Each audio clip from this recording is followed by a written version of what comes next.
প্রিয় বন্ধুরা দেখায় এটা হচ্ছে আপনার রাইস মিলের আপনার মোটরের এটা স্টার্টিং সুইচ মানে স্টার্টার বলা হয়।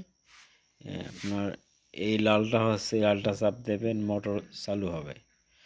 এইটা সরি ভুল বলছি, এইটা আপনি দেবেন মোটর চালু হবে, এটা দিয়ে মোটর অফ হবে। এটা থ্রি পেজ, এই যে তিন তিন কালারের থ্রি পেজ, কিন্তু একটা পেজ না থাকলে কিন্তু মোটর চালু হবে না। এটা দেখেন, এটা এটা আছে আপনার ক্যাপাসিটার, এটা অবশ্য ভোল্টেজ ড্রপ করার জন্য নিয়ন্ত্রণের ক্যাপাসিটার। আর এগুলো হচ্ছে আপনার এটা আছে কাট আউট মানে ফিউজ, ডাইরেক্ট আপনার ট্রান্সমিটার থেকে নামে আপনার ডাইরেক্ট এখানে আসে আপনার বিদ্যুৎ সংযোগ হয়েছে, তারপর এখান থেকে চলে আসে এই যে দেখেন, এটা আছে আপনার মেইন সুইচ বা সার্কিট ব্রেকার, সার্কিট বলা হয়। এখান থেকে লাইন পাস হয়ে যাচ্ছে আবার এই যে সুইচগুলোর মধ্যে, এইখান থেকে তারপর আসার পরে এই বাতিগুলো জ্বলে। আর এই কাটআউটটা হচ্ছে আপনার এই সুইচগুলোর জন্য, যেহেতু আমাদের যেখানে ফ্যান ট্যান লাগা ব্যারিকার বাতি দিতে হয়, এই জন্য লাগা হয়েছে এটা। আর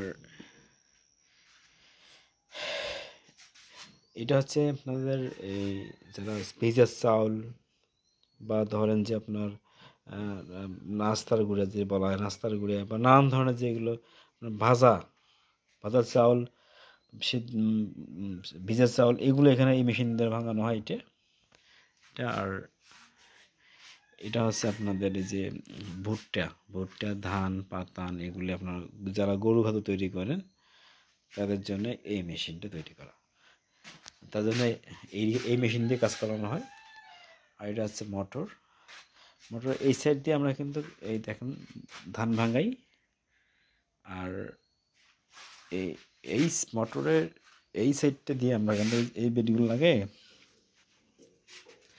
এই যে বেল, এইখানে বেল লাগার পরে এইখানে লাগাই দিই। এটা হচ্ছে আপনার যখন আমরা এটা মেশিন চালু করি এটা লাগাবো, আর যখন আমরা ওইটা চালু করবো তখন এই বেল এইখানে লাগাবো মোটরে। মানে আপনার একের ভেতর বলা যায় এখানে তিন, এটা একের ভেতর তিন, একসঙ্গে আপনার ধান ভাঙানো, ভুট্টা ভাঙানো, তারপর ভিজের চাউল সবগুলো ভাঙানো হয়।